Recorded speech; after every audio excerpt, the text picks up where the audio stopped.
Hello fellow coffee botherers, in this video we're going to be looking at the new DeLonghi Dedica Maestro Plus.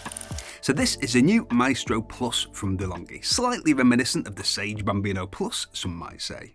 We'll put the dimensions on the screen and it's roughly the same size as something roughly the same size and a bit bigger than something a bit smaller. Specs. Thermoblock heater, what DeLonghi are calling an advanced thermoblock for fast heat up. 53mm stainless steel portafilter. In the UK it comes with standard and pressurised baskets, single and double. 1.6 litre water tank. PID temperature control with 3 temperature settings, 92, 94 and 96 degrees Celsius. DeLonghi are referring to this as active temperature control for stable extraction temperature. Automatic pre-infusion. Pro Cool Touch steam wand with a 3-hole tip. Manual steaming and auto steaming with 3 texture settings and 3 temperature settings. Auto steam wand purge. Auto latte art. Storage compartment in the top for pictures of your loved ones. Cup riser. So this would appear to be DeLonghi's answer to the Sage Bambino Plus, and obviously I'll do a side-by-side comparison very soon. In fact, we're filming that today, so subscribe and stuff to see it when it's live. In this video though, I just want to introduce it and answer the most obvious questions. DeLonghi Dedica Maestro Plus, people. DeLonghi Dedica Maestro Plus. Hello. Introduction's done, let's answer questions. How much is it? In the UK, it's listed at $379.99 RRP and it's available from most retailers at present for about £300. It's listed at $399.95 in America and it seems to be selling at around that price at present. What's the espresso like? This will depend on the beans, the grinder and your dialing in skills, but paired with a capable grinder, there's no reason why you shouldn't get espresso with this machine just as good as with any other entry-level machine. What's the auto latte art? Watch this.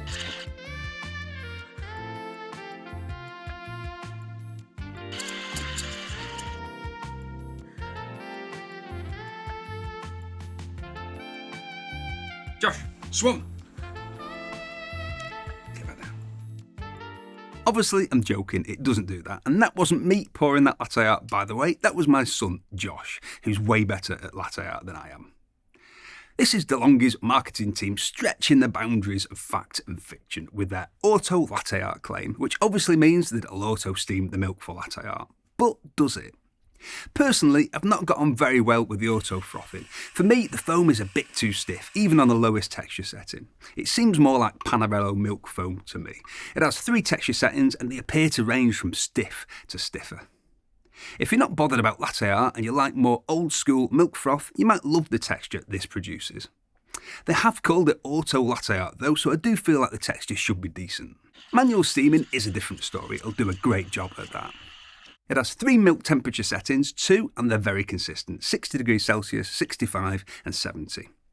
What I do like about the steam wand though is it's a Cool Touch wand.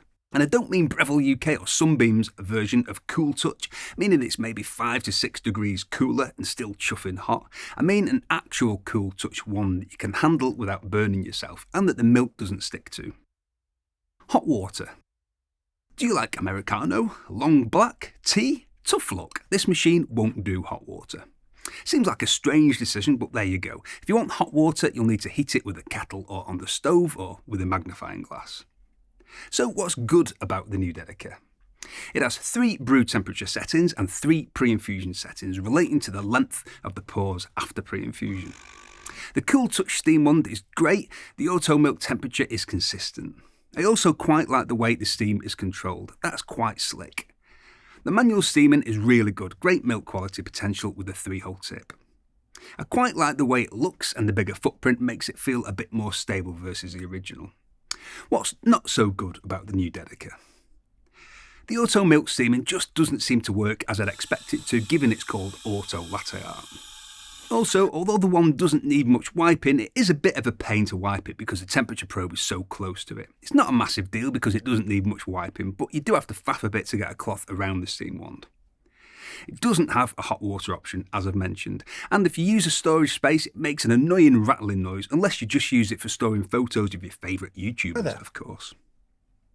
Although it does have pre-infusion, it's not low-pressure pre-infusion. It's just a short pulse of water at full pressure with a pause before continuing. It's not a massive deal. The Gesure Espresso is similar, and as I mentioned in my review of that machine that will pop up here at the end of this one, a paper filter will help, or one of the nano puck screens. Link in description. It doesn't have a 3-way solenoid valve or a 9-bar OPV. It does have a solenoid valve, as you'll see if you watch Tom's video from Tom's Coffee Corner, who took it apart and prodded about in it. I'll also link to that in the description. Tom pointed out that there are 2 solenoids, and I think they're both 2-way valves, but they're to do with the steam. He also checked the OPV, which is nice as it means I don't have to, thanks Tom, and it seems to be around 11 or 12 bars. They're clearly aiming this towards the Sage Bambino Plus market, and the Bambino Plus has a 3-way solenoid and a 9-bar OPV. So regardless of any flashy stuff, the Bambino Plus has ticks in those important boxes. I'd be far more impressed with this if it had these. A 3-way solenoid would have meant that the pre-infusion would have been more gentle. The puck of coffee wouldn't get quite the same battering early on in the shot, and it stops the shot faster, less dripping, and instantly removes the excess pressure from the basket. A 9-bar OPV just makes it a bit easier to dial in if you're using non-pressurised baskets. They've put a storage tray in here in the top to store the accessories. If the accessories are in here when the machine is in use, they rattle like mad and also get very hot. If you're into your bits getting hot, then this is for you.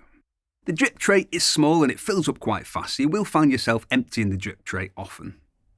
Is it worth the money versus the other longer Dedicas? This depends on the user. For someone who doesn't need auto steaming, you're paying extra versus a Dedica and Dedica Arte for better shot temperature control, cool touch wand, 3-hole tip, and a slightly bigger footprint which does make it feel a bit more secure, stainless steel portafilter and standard baskets as well as pressurised.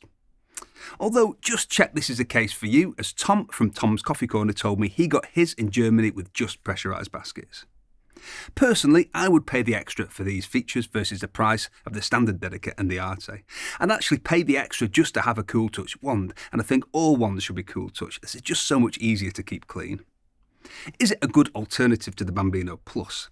Again, this does depend on the user, but this isn't the Bambino Plus. It has a couple of nice features that I wish the Bambino Plus had, including adjustable brew temperature and the Cool Touch wand, but it's lacking the more important features that the Bambino Plus does have. Mainly the 3-way solenoid, 9-part OPV, hot water via the steam wand, and the ability to create proper microfoam automatically.